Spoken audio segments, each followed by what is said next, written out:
আমাদের দেশে কখনোই স্বাধীনের পর থেকে আমাদের দেশে নারী পুরুষ অথবা বাচ্চা কখনোই নিরাপদ ছিল না এবং সেটা কোনো সরকারই পারে নাই।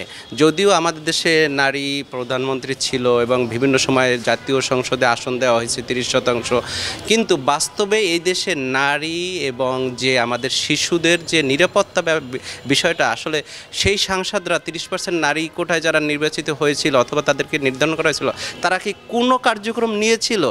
কোনো কার্যক্রম নারীদের জন্য, বাচ্চাদের জন্য, শিশুদের জন্য নেওয়া হয়েছিল? এই ইস্যুগুলো যখনই কোনো একটা ঘটনা আসে তখনই আমাদের দেশের, যখন আমাদের ছাত্র সমাজ অথবা সচেতন নাগরিকরা জেগে ওঠে তখনই সেটা নিয়ে মিডিয়ায় অথবা বিভিন্ন জিনিস আমাদের এই উঠে আসে, কিন্তু এরপরে আবার হারিয়ে যায় অথবা রাষ্ট্র কোনো একটা আইন প্রজ্ঞাপন জারি করে সেটাকে মিনিমাইজ করে, যেটা আইওয়াশের মতো বলা হয়। কিন্তু এই দেশের নারী, শিশু, ছেলে হোক মেয়ে হোক, কেউ আসলে নিরাপদ না। কারণ বর্তমান প্রেক্ষাপটে আপনারা বিভিন্ন ধরনের ক্রাইম আছে, বিভিন্ন ধরনের টর্চারিং আছে, এর ক্যাটাগরির বহুত ক্যাটাগরি আছে। সেগুলো আমাদের উচিত হবে খুবই দ্রুত রাষ্ট্রের যারা আছে বর্তমানে এবং ভবিষ্যতে যারা আসবে তাদেরকে সঠিকভাবে এদের জন্য যেই সব আইন আছে, এই বস্তা পচা আইন না, স্পেসিফিক 10টা আইন না, একই আইনে এনে মাস্টার আইন যেটা এইটা, এবং সেখানে সবাই আত্মপক্ষ সমর্থন এবং তাদের যে যারা ক্রাইমের রিপোর্ট নিবে যে থানায়, অথবা হটলাইন নাম্বার অথবা নির্দিষ্ট অ্যাপস ডেভেলপ করা, যেখানে যে আমাদের সরকারে এখন যে 9999 আছে সেখানে সেটা কিন্তু বেশ কার্যকর। এখন আমি যেটা দেখেছি ওই রকম নারীদের, শিশুদের যে যারা ইসের শিকার নির্যাতনে, তাদের জন্য এরকম গভর্নমেন্টের উদ্যোগে এবং গভর্নমেন্টের সাথে প্রাইভেট পাবলিক পার্টনারশিপের মাধ্যমে একটা সোশ্যাল সুশীল সমাজ, সাংবাদিক এবং যারা আইন শৃঙ্খলা বাহিনী আছে তাদেরকে নিয়ে এইরকম একটা অ্যাপস করে এবং আইনের সাথে সাথে তাদেরকে বিচারে আনতে হবে। গতকালকে আমি দেখলাম যে তাদেরকে দ্রুত বিচারের আওতায় আনা হবে না,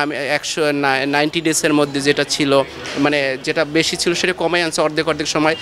এইটা করতে হবে এবং সাথে সাথে যে এই যে গ্যাং যারা বেসিক্যালি এই টর্চারগুলো বিভিন্ন ছিনতাই চুরি করে এবং কিশোর গ্যাং যারা, এরাই ম্যাক্সিমাম টাইমে দেখা যায়, এদেরকে আইনের আওতায় এনে বর্তমানে কিন্তু আমাদের আইন শৃঙ্খলা পরিস্থিতি যারা আছে নিয়ন্ত্রণে, বিশেষ করে পুলিশ, তারা অসহায় এবং তাদের অসহায়ের কারণে, তারা অসহায় কেন তা এটাও তাদের একটা ব্যর্থতা।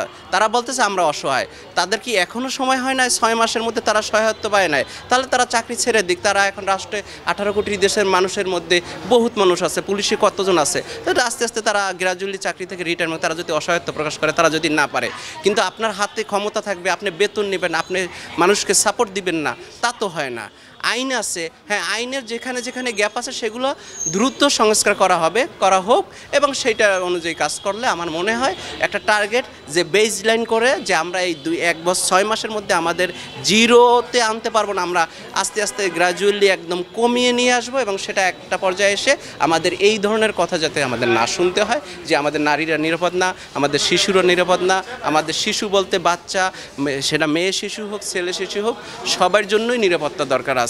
এগুলো আমাদের রাষ্ট্রের কাছে এখন চাওয়া, একদম বেসিক চাওয়া।